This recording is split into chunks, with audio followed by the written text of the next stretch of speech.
ಎಲ್ಲರಿಗೂ ನಮಸ್ಕಾರ. ಮತ್ತೊಂದು ವಿಡಿಯೋಗೆ ಸ್ವಾಗತ. ನಾನು ನಿಮ್ಮ ಡಾರ್ಲಿಂಗ್ ಧನು. ನಿನ್ನೆ ಎಪಿಸೋಡ್ ನೋಡಿದ್ರ? ಎಪಿಸೋಡ್ ನೋಡಿದ್ಮೇಲೆ ನಿಮ್ಗೆ ಹೇಗೆ ಅನ್ಸಂತ ಕಮೆಂಟ್ ಮಾಡಿ. ಮುಖ್ಯವಾಗಿ ನಿಮ್ಮ ಮನಸ್ಸಲ್ಲಿ ಈ ಪ್ರಶ್ನೆ ಬಂದಿತ್ತಪ್ಪ ಅನ್ನೋದು ಕಮೆಂಟ್ ಮಾಡಿ. ನಿನ್ನೆ ಎಪಿಸೋಡ್ ನೋಡಿದಾಗ ಕಂಪ್ಲೀಟ್ ಆಗಿ ಫೇವರಿಸಂ ಕಾಣಿಸ್ತಾ ಇತ್ತು. ಕಂಪ್ಲೀಟ್ ಆಗಿ ಯಾವುದಕ್ಕೆ ಕಾರಣಕ್ಕೆ ಫೇವರಿಸಂ ಕಾಣಿಸ್ತಾ ಅಂತೆಲ್ಲ ಮಾತಾಡೋಣ. ಮುಖ್ಯವಾಗಿ ಪ್ರತಿ ವೀಕೆಂಡ್ ಅಲ್ಲೂ ಈ ಒಳಗೆ 4-5 ವಾರ ಆಯ್ತು ವೀಕೆಂಡ್ ಬಂದಾಗ ಕೇವಲ ಹತ್ರ 3 ಜನ 4 ಜನ 5 ಜನ ಹತ್ರನೇ ವೀಕೆಂಡ್ ನಡೀತಾ ಇರುತ್ತೆ. ನಿನ್ನೆ ಆಗಿದ್ದು ಅದನ್ನೇ. ಅಶ್ವಿನಿ ಗೌಡ ರಕ್ಷಿತ್ ಅವ್ರದ್ದು ಆಲ್ಮೋಸ್ಟ್ ಅಲ್ಲಿ ಎಪಿಸೋಡ್ ಫುಲ್ ಅವ್ರದೇ ಇತ್ತು. ಅವ್ರ ಜಗಳ, ಅವ್ರ ಕ್ಲಾರಿಟಿ, ಅವ್ರಿದ್ದು ಏನ್ ಮಾಡ್ತಾ ಇದ್ರು. ಒಂದ್ಸಲ ರಕ್ಷಿತನ ಪಾಸಿಟಿವ್ ಮಾಡಿದ್ರು, ಇನ್ನೊಂದ್ಸಲ ನೆಗೆಟಿವ್ ಮಾಡಿದ್ರು. ಅದಾದ್ಮೇಲೆ ಗಿಲ್ಲಿಗೆ ಒಂದು ಹಾಡು ಹೇಳಿದ್ರು, ನೋಡಿದ್ದು ಸುಳ್ಳಾಗಬಹುದು, ಹೇಳಿದ್ದು ಸುಳ್ಳಾಗಬಹುದು. ನಾನು ಇದಕ್ಕಿಂತ ಮುಂಚೆನ ಒಂದು ವಿಡಿಯೋ ಮಾಡಿ ಹೇಳಿದ್ದೆ, ಕಿಚ್ಚನ ಪಂಚಾಯತಿಯಲ್ಲಿ ಗಿಲ್ಲಿಗೆ ಗಾಳಿ ತೆಗೆದ್ರು ಅಂತ. ಅದು ಇದನ್ನೇ ಆಕ್ಚುಲಿ ಇನ್ನೂ ಸಖತ್ತಾಗಿ ಇದೆ ಎಪಿಸೋಡ್ ಅಲ್ಲಿ. ನಮ್ಮ ಜಿಯೋ ಹಾಸ್ಟೆಲ್ ಅಲ್ಲಿ ನೋಡಿದಾಗ ಸ್ವಲ್ಪ ಕಟ್ ಮಾಡಿ ಬಿಸಾಕಿದ್ದಾರೆ. ಮುಖ್ಯವಾಗಿ ಕಿಚ್ಚನ ಚಪ್ಪಾಳೆ ರಘು ಅವ್ರು ಸಿಕ್ಕಿದ ನಾನು ಹೇಳಿದ್ದೆ. ರಘು ಅವ್ರಿಗೆ ಕಿಚ್ಚನ ಚಪ್ಪಾಳೆ ಕೊಟ್ಟಿದ್ದಾರೆ, ಬಟ್ ಜಿಯೋ ಹಾಸ್ಟೆಲ್ ಆ್ಯಪ್ ಅಲ್ಲಿ ನಾವು ನೋಡಿಲ್ಲ ಅಷ್ಟೇ. ಆಕ್ಚುಲಿ ನೀವು ಬೇಕಾದ್ರೆ ಇನ್ಸ್ಟಾಗ್ರಾಮ್ ರೀಲ್ಸ್ ಅಲ್ಲಿ ಹೋಗ್ತೀನಿ, ಬೇಕಾದ್ರೆ ಹೋಗಿ ನೋಡ್ಬೋದು ನೀವು. ತುಂಬಾ ವೈರಲ್ಗಳು ಆಗ್ತಾ ಇದೆ. ಕಿಚ್ಚನ ಚಪ್ಪಾಳೆ ಕೊಟ್ಟಿದ್ದಾರೆ ರಘು ಅವರಿಗೆ.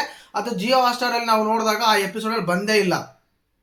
ಅದೇ ರೀತಿಯಾಗಿ ಕಂಪ್ಲೀಟ್ ಆಗಿ ಫೇವರಿಸಂ ಆಗ್ತಾ ಇದೆ. ಆ ಫೇವರಿಸಂ ಏನು, ಎಪಿಸೋಡ್ ಯಾರಿಗೆಲ್ಲ ಫೇವರಿಸಂ ಮಾಡಿದ್ರು, ಯಾವ ರೀತಿ ಆಗಿತ್ತು ಎಪಿಸೋಡ್ ಅಲ್ಲಿ.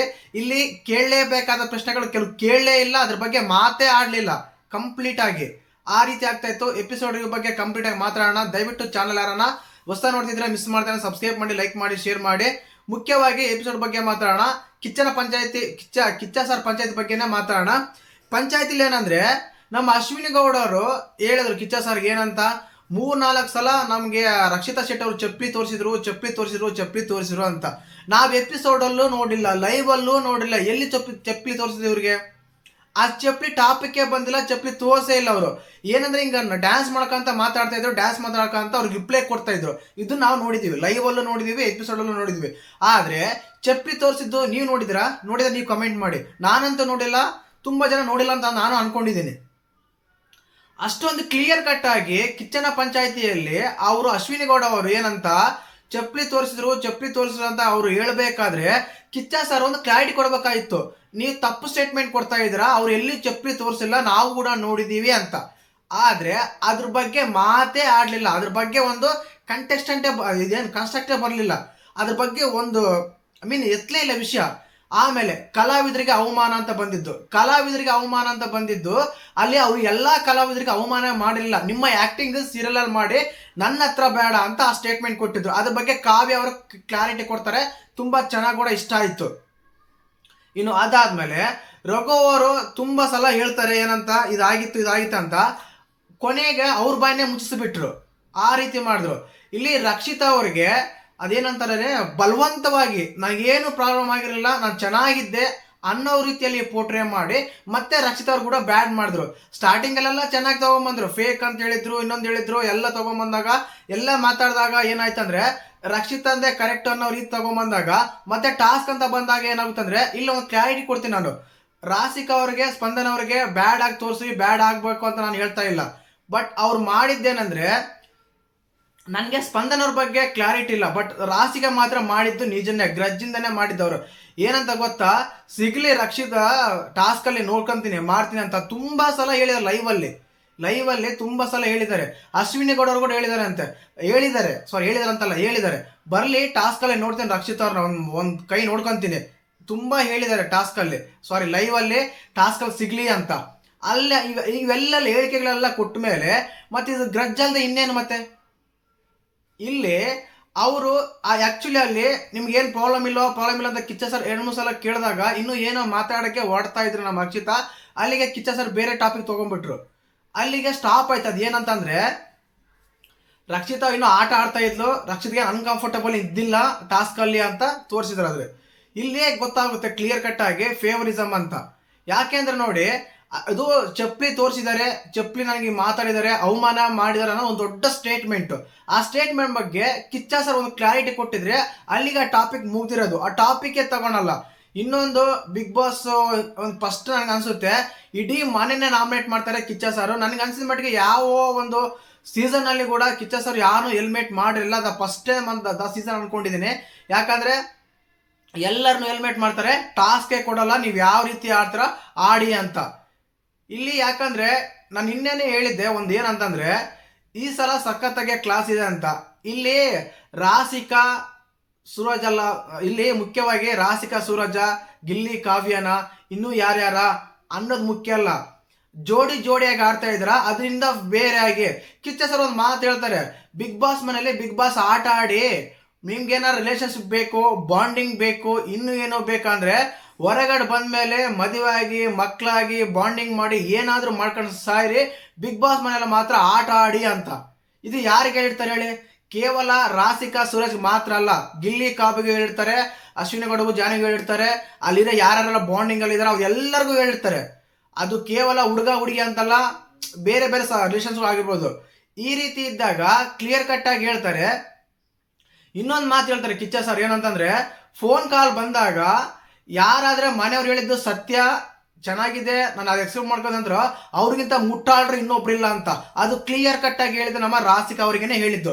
ಯಾಕಂದ್ರೆ ಅವ್ರ ತಮ್ಮ ಹೇಳ್ತಾರಲ್ಲ ಫೋನ್ ಕಾಲ್ ಅಲ್ಲಿ, ಅದನ್ನ ಅದನ್ನೊಂದು ಯೂಸ್ ಮಾಡ್ಕೊಂಡು ಕಿಚ್ಚ ಸರ್ ಕ್ಲಿಯರ್ ಕಟ್ ಆಗಿ ಹೇಳ್ತಾರೆ. ಅದಂತೂ ಏನ್ ಹೇಳ್ತಾರಲ್ಲ, ಚಪ್ಲಿಗೆ ಬಟ್ಟೆ ಸುತ್ಕೊಂಡು ಹೊಡೆದಂಗಿತ್ತು, ಆ ರೀತಿ ಹೇಳಿದ್ರು. ಇನ್ನು ಪಂಚಾಯತಿಯಲ್ಲಿ ನನಗೆ ಫೇವರಿಸಮ್ ಅನ್ಸಿದ್ದು ಇಷ್ಟನೇ. ಈಗ ರಕ್ಷಿತ ಬಗ್ಗೆ ಅದು ಬಲವಂತಾಗಿ ಒಪ್ಸಂಗಿತ್ತು, ಅಂದ್ರೆ ನನಗೇನ್ ಪ್ರಾಬ್ಲಮ್ ಇಲ್ಲ ಅಂತ ಹೇಳು ಅನ್ನಂಗಿತ್ತು, ಆ ರೀತಿ ಹೇಳ್ತಾ ಇದ್ರು. ಇನ್ನು ಅದಾದ್ಮೇಲೆ ಅಶ್ವಿನಿ ಮೇಡಮ್ ಅವರಿಗೆ ಅಷ್ಟು ಸಲ ಅವ್ರು ಎಲ್ಲ ನೋಡಿ, ಇಲ್ಲಿ ಕಂಪ್ಲೀಟ್ ಆಗಿ ಏನಾಗುತ್ತಂದ್ರೆ ಅಶ್ವಿನಿ ಮೇಡಮ್ ಅವರು ಮಾತಾಡೋದು ತಪ್ಪಲ್ಲ, ಅವರು ವಾಯ್ಸ್ ರೈಸ್ ಮಾಡೋದು ತಪ್ಪಲ್ಲ, ಅವರು ಒಂದು ಇದು ಮಾಡೋದು ತಪ್ಪಲ್ಲ. ಆದ್ರೆ ನಿಮಗೆ ಸಮಾನ ಇರೋರ ಹತ್ರ ನೀವು ಒಂದು ಅದೇನಂತಾರೆ ಡಿಬೇಟ್ ಮಾಡಿದ್ರು, ಆರ್ಗ್ಯುಮೆಂಟ್ ಮಾಡಿದ್ರು, ಅವ್ರ ಹತ್ರ ಜಗಳ ಆಡಿದ್ರು, ಗಲಾಟೆ ಮಾಡಿದ್ರು, ಅದಕ್ಕೊಂದು ಅರ್ಥ ಇರುತ್ತೆ. ಕಂಪ್ಲೀಟ್ ಆಗಿ ಏನಾಗುತ್ತೆ ಅಂದ್ರೆ ಬೇರೆಯವ್ರ ಹತ್ರ ಹೋಗಿ ಜಗಳ ಆಡೋದಕ್ಕೇನೆ ಇಲ್ಲಿ ನಿನ್ನೆ ನೋಡಿ ಫೇಕ್ ಅಂದ್ರು ಕೈ ಎತ್ತಿದ್ರು, ಸುಳ್ಳು ಅಂದ್ರು ಕೈ ಎತ್ತಿದ್ರು, ರಕ್ಷಿತಾ ಆಟ ನಾಟಕ ಆಡ್ತಂದ್ರು ಕೈ ಎತ್ತಿದ್ರು. ಎಲ್ಲದಕ್ಕೂ ನಿನ್ನೆ ರಕ್ಷಿತ ಜೊತೆ ವಾರದ ಕತೆ ಅಂತ ನಾನು ಯಾಕೆಂದ್ರೆ ತಂಬೆಲ್ ಹಾಕಿದ್ದೀನಿ ಅಂದ್ರೆ, ನೋಡಿ ಬಿಗ್ ಬಾಸ್ ಮನೇಲಿ ಇಲ್ಲ 17 ಜನ ಕಂಟೆಸ್ಟೆಂಟ್ಗಳು ಇದ್ರು ಕೂಡ ಅದರಲ್ಲಿ ಕೇವಲ ಸುಧೀರ್ ಅವರು, ನಮ್ಮ ಅಶ್ವಿನಿ ಮೇಡಮ್ ಅವರು, ರಾಸಿಕಾ ಅವರು, ರಿಷಾ ಗೌಡ ಅವರು, ಇಷ್ಟು ಜನ ಮಾತ್ರ ರಕ್ಷಿತಾ ವಿರುದ್ಧ ಮಾತಾಡಿದ್ದಲ್ಲಿ, ಇನ್ನು ಯಾರು ಮಾತಾಡಿಲ್ಲ. ಪ್ರತಿ ವಿಷಯಕ್ಕೂ ಇವರೇ ಕೈ ಎತ್ತಾರೆ. ಸರ್ ಹೌದು ಸರ್, ಇವ್ರು ಫೇಕ್ ಸರ್, ಆಟ ಚೆನ್ನಾಗಿ ಆಡಲ್ಲ ಸರ್, ಇವ್ರು ಬದಲಾಗಿದೆ ಸರ್, ಇವ್ರು ಕನ್ನಡ ಬರುತ್ತೆ ಸರ್, ಎಲ್ಲ ವಿಷಯಗಳಲ್ಲೂ ಇವ್ 4 ಜನ ಮಾತ್ರ ಮಾತಾಡ್ತಾ ಇದ್ರು. ಇಲ್ಲಿ ತಿಳ್ಕೊಳ್ಳಿ, ರಕ್ಷಿತಾ ಒಬ್ಬರನ್ನ ಇವ್ 4 ಜನ ಟಾರ್ಗೆಟ್ ಮಾಡ್ತಾ ಇದ್ರೆ ರಕ್ಷಿತಾಗೆ ಅಲ್ಲಿ ಪ್ರಾಬ್ಲಮ್ ಏನಾಗಲ್ಲ. ಸಿ ಇಸ್ ದ ಹೀರೋಯಿನ್ ಆಗ್ತಾರೆ, ಸಿ ಇಸ್ ದ ವಿನ್ನರ್ ಆಗ್ತಾರೆ ಕಂಪ್ಲೀಟ್ ಆಗಿ. ಯಾಕೆ ಹೇಳಿ, ಅಲ್ಲಿ ಅಷ್ಟು ಜನ ಅವ್ರು ಟಾರ್ಗೆಟ್ ಮಾಡ್ತಾ ಇದ್ರೆ ಅಂದ್ರೆ ಹೊರಗಡೆ ಜನ ನೋಡಕ್ಕೆ ಸಿಂಪತಿನೂ ಬರುತ್ತೆ, ಇನ್ನೊಂದು ಬರುತ್ತೆ, ಇವ್ರ ನಾಟಕ ಇವ್ರು ತೋರಿಸ್ಬೇಕಂತಾನೆ ತೋರಿಸ್ತಾರೆ, ಓಟು ಹಾಕಲ್ಲ. ಕಂಪ್ಲೀಟ್ ಆಗಿ ಅವ್ರಿಗೊಂದು ಫೇವರ್ ಆಗುತ್ತೆ ವಿನಃ ಅವ್ರಿಗೆ ನೆಗೆಟಿವ್ ಅಂತ ಆಗಕ್ಕೆ ಸಾಧ್ಯನೇ ಇಲ್ಲ, ಆ ರೀತಿ ಆಗುತ್ತೆ. ಇನ್ನು ಅದಾದ್ಮೇಲೆ ಬಿಗ್ ಬಾಸ್ ಮನೆ ಎಲ್ಲರಿಗೂ ಕಿಚ್ಚ ಸರ್ ಬೈತಾರೆ ಕಂಪ್ಲೀಟ್ ಆಗಿ, ಇವ್ರು ಮಾಡಿದ್ದು ಇದಂತ. ಇಲ್ಲಿ ಗಿಲ್ಲಿ ಅವ್ರದ್ದು ಒಂದು ಕ್ಲಾರಿಟಿ ಬರುತ್ತೆ. ಗಿಲ್ಲಿ ಅವ್ರು ಏನಂದ್ರೆ ಅವ್ರೊಂದು ಟೀಮ್ ಅಂತ ಬಂದಾಗ ಆ ಟೀಮ್ ಇದಾಗಿತ್ತಲ್ಲ, ಆ ಟೀಮ್ ಅಂತ ಬಂದಾಗ ಏನಾಗ್ತಂದ್ರೆ ನೀವು ಯಾವ ಕಾರಣಕ್ಕೆ ಓಟ್ ಹಾಕ್ಲಿಲ್ಲ, ಇಲ್ಲ ನಿಮ್ಗೆ ನೀವು ಹಾಕೊಂಡ್ರ ಅಂತ ಹೇಳ್ತಾರೆ. ಇಲ್ಲೇ ಒಂದು ಕ್ಲಾರಿಟಿ ಕೊಡ್ತೀನಿ. ಲಾಸ್ಟ್ ವೀಕ್ ಅಲ್ಲಿ ನಿಮ್ಗೆ ಏನಾದ್ರೂ ನಿಮ್ಮ ಗುಂಪಿನ ಒಂದು ನಿರ್ಣಯ ಸರಿ ಇರ್ಲಿಲ್ಲ ಅಂದ್ರೆ ನೀವು ಅದಕ್ಕೆ ಅಪೋಸ್ ಮಾಡ್ಬೋದು, ಅದನ್ನ ಒಪ್ಕೊಳ್ಳಲ್ಲ ಅಂತ ನೀವು ಬೇಕಾದ್ರೆ ಡೈರೆಕ್ಟ್ ಆಗಿ ಹೇಳ್ಬೋದು ಅಂತ ಕಿಚ್ಚ ಸರ್ ಹೇಳ್ತಾರೆ. ಅದನ್ನೇ ಇಟ್ಕೊಂಡು ಅಶ್ವಿನಿ ಗೌಡ ಅವ್ರು ಹೇಳ್ತಾರೆ ಏನಂತಂದ್ರೆ, ಸರ್ ನೀವು ಹೇಳಿದ್ರೆ ಇದಕ್ಕಿಂತ ಮುಂಚೆ ಇಷ್ಟ ಇಲ್ಲ ಅಂದ್ರೆ ಒಪ್ಕೋಬಾರ್ದು ಅಂತ. ಆದ್ರೆ ಇಲ್ಲಿ ಗಿಲ್ಲಿ ಮಾಡಿದ್ರೆ ಮತ್ತೆ ಆ ರೀತಿ ಅಲ್ಲ, ಬೇರೆಯವ್ರಿಗೆ ಯಾರಿಗೋ ಫೇವರ್ ಮಾಡಕ್ ಹೋಗಿ ಈ ರೀತಿ ಮಾಡಿದ್ರ ಅಂತ. ಆವಾಗ ಗಿಲ್ಲಿ ಹತ್ರ ಕ್ಲಾರಿಟಿ ಹೇಳ್ತಾರೆ, ನೀವು ಕೇವಲ ನಿಮ್ಗೋಸ್ಕರ ಓಟ್ ಹಾಕೊಂಡ್ರ, ಇಲ್ಲ ರಾಸಿಕಾ ರಕ್ಷಿತಾ ಮೇಲೆ ಮಾಡಿ ತಪ್ಪಂತ ಆ ಕಾರಣಕ್ಕೆ ಒಪ್ಕೊಂಡಿಲ್ಲ ಅಂದ್ರೆ, ಸರ್ ಮೊದಲೇದಾಗಿ ನಾನೇ ಓಟ್ ಹಾಕೊಂಡಿನಿ, ಅದು ನನ್ನ ವಿಷಯ. ಇನ್ನೊಂದು ವಿಷಯ ಕೂಡ ಅದು ಒಂದು ವಿಷಯ ಇದೆ ಸರ್ ಅಂತ ಒಪ್ಕೊಂತಾರೆ. ಏನಕ್ಕಂದ್ರೆ ರಕ್ಷಿತಾ ಆಟ ಆಡಿದಾಗ ಬಿಡ್ರಿ ಅಂದ್ರು ಬಿಡ್ಲಿಲ್ಲ ಅವರು, ಅದು ಕೂಡ ನನಗೆ ಬೇಜಾರಾಯ್ತು.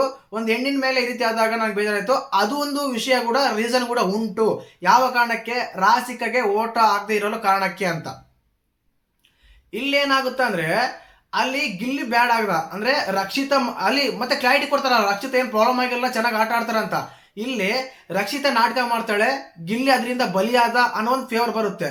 ಅಲ್ಲಿ ರಕ್ಷಿತೆಗೆ ಪ್ರಾಬ್ಲಮ್ ಆಗಿದ್ದು ಉಂಟು, ಅದೆಲ್ಲ ಆಗಿದ್ದು ಉಂಟು. ಇಲ್ಲಿ ಬಲವಂತವಾಗಿ ಹೇಳ್ಸಿದ್ರ ಅನ್ನೋದಕ್ಕೆ. ಯಾಕಂದ್ರೆ ಸ್ಪಂದನ ಮತ್ತೆ ನಮ್ಮ ರಾಸಿಕಾ ಅವ್ರಿಗೆ ಬ್ಯಾಡ್ ನೇಮ್ ಬರಬಾರ್ದು ಅನ್ನೋದು ನಿಜ.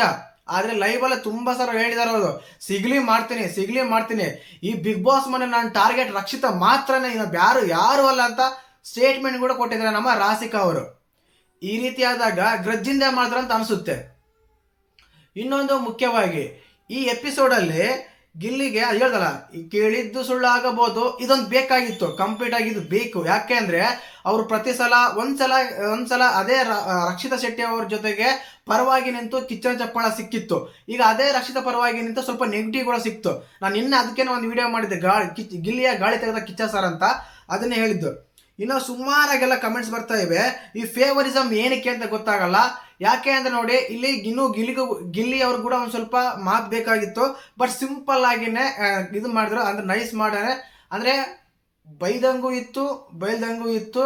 ಮುಂದಿನ ಆಟಕ್ಕೆ ತುಂಬಾ ಹೆಲ್ಪ್ ಆಯ್ತು ನಮ್ಮ ಗಿಲ್ಲಿ ಅವ್ರಿಗಂತ ಕಂಪ್ಲೀಟ್ ಆಗಿ ಹೇಳ್ಬೋದು. ಇನ್ನು ಅದಾದ್ಮೇಲೆ ಕನ್ನಡಕ್ಕೆ ಎಲ್ಲಿ ಅವಮಾನ ಮಾಡಿದ್ರು ಏನು ಅಂತ ಗೊತ್ತಿಲ್ಲ. ಅದು ಕೂಡ ರಘು ಅವರು ಕನ್ನಡಕ್ಕೆ ಎಲ್ಲಿ ಅವಮಾನ ಮಾಡಿಲ್ಲ, ಅದ್ರ ಬಗ್ಗೆ ಕಿಚ್ಚ ಸರ್ ಒಂದು ಮಾತು ಮಾತಾಡಲಿಲ್ಲ. ಅದಾದ್ಮೇಲೆ ಚಪ್ಪಲಿ ತೋರಿಸಿದ ಆಲ್ರೆಡಿ ನಿಮ್ಗೆ ಹೇಳಿದೆ. ಇನ್ನೊಂದು ಗಿಲ್ಲಿ ಅವ್ರಿಗೆ ರಕ್ಷಿತಾ ರಘು ಅವರಿಗೆ ನೀಡಿದ ಇಲ್ಲಿ ಮುಖ್ಯವಾಗಿ ನಾನು ಹೇಳ್ದಲ್ಲ ಆಲ್ರೆಡಿ, ರಕ್ಷಿತಾ ಅವರೆಲ್ಲ ಸ್ಟೇಟ್ಮೆಂಟ್ಗಳೆಲ್ಲ ಪಾಸ್ ಮಾಡಿದಾಗ, ಅವರೆಲ್ಲ ಮಾತಾಡಿದಾಗ ಏನಾಗ್ತಾ ಇತ್ತು ಅಂದ್ರೆ ಅವರು ಕರೆಕ್ಟಾಗಿ ರಿಪ್ಲೈನೇ ಕೊಡಲಿಲ್ಲ, ಮಾತಾಡಲಿಲ್ಲ. ಅಲ್ಲಿ ಕ್ಲಿಯರ್ ಕಟ್ ಆಗಿನೂ ಹೇಳ್ಬೋದಾಗಿತ್ತು ರಕ್ಷಿತಾ ಅವರು. ಇನ್ನೂ ಸ್ವಲ್ಪ ಮಾತಾಡಿದ್ರೆ ಅವ್ರಿಗೆ ಪಾಸಿಟಿವ್ ಕೂಡ ಸಿಕ್ಕಿರೋದು. ಬಟ್ ರಕ್ಷಿತಾ ಅವರು ವೆಲ್ ಹ್ಯಾಂಡಲ್ ಅಂತ ಹೇಳ್ಬೋದು. ಕರೆಕ್ಟಾಗಿ ಆ ಟೈಮಲ್ಲಿ ಮಾತಾಡದೆ ಇರೋದು ಕೂಡ ಒಳ್ಳೇದೇ ಅನ್ಸುತ್ತೆ, ಆ ರೀತಿ ಇತ್ತು.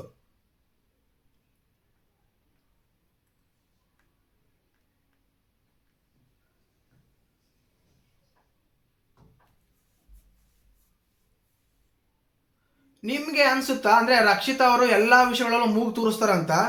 ಇಲ್ಲಿ ಅಶ್ವಿನಿ ಗೌಡ, ರಿಷಾ, ಸುಧೀರ್ ಅವರು ಹೌದು ಅಂತ ಹೇಳ್ತಾರೆ. ಕಿಚ್ಚ ಸಾರು ಇಲ್ಲಿ ಮುಖ್ಯವಾಗಿ ಸೂರಜ್ ಅವ್ರನ್ನ ಮೆಚ್ಚಲೇಬೇಕು. ಯಾಕಂದ್ರೆ ಸೂರಜ್ ಅವರು ಇಲ್ಲ ಸರ್, ಅವರು ಬೇಕಂತಲೇ ಮೂಗು ತೂರಿಸಲ್ಲ, ಏನಾದ್ರೂ ಪಾಯಿಂಟ್ ಇದ್ರೆ ಮಾತ್ರ ಮಾತಾಡ್ತಾರೆ, ಏನಾದ್ರು ಪಾಯಿಂಟ್ ಇದ್ರೆ ಮಾತ್ರ ಅವರು ಅದರಲ್ಲಿ ಬಂದು ಮೂಗು ತೂರಿಸಿ ಮಾತಾಡ್ತಾರೆ, ಸುಮ್ಮನೆ ಮಾತಾಡಲ್ಲ ಸರ್ ಅಂತ. ಇಲ್ಲಿ ತುಂಬಾ ನೆಗೆಟಿವಿಟಿಗಳಿವೆ, ಅವ್ರು ಮಾಡಿದ್ರೆ ತುಂಬಾನೇ ಇದೆ. ಬಟ್ ಏನಕ್ಕೆ ಈ ಫೇವರಿಸಮ್ ಅಂತ ಕಾಣ್ತಾ ಇಲ್ಲ ಅಂತ ದೊಡ್ಡ ಸ್ಟೇಟ್ಮೆಂಟ್ಗಳೆಲ್ಲ ಬಂದಾಗ ಅದ್ರ ಬಗ್ಗೆ ಮಾತಾಡಲ್ಲ, ಅದ್ರ ಬಗ್ಗೆ ಒಂದು ಏನು ಹೇಳೋದೇ ಇಲ್ಲ ಕಿಚ್ಚ ಸರ್. ಅಂದ್ರೆ ಬೇಜಾರಾಗೋದಂತೂ ಗ್ಯಾರಂಟಿ.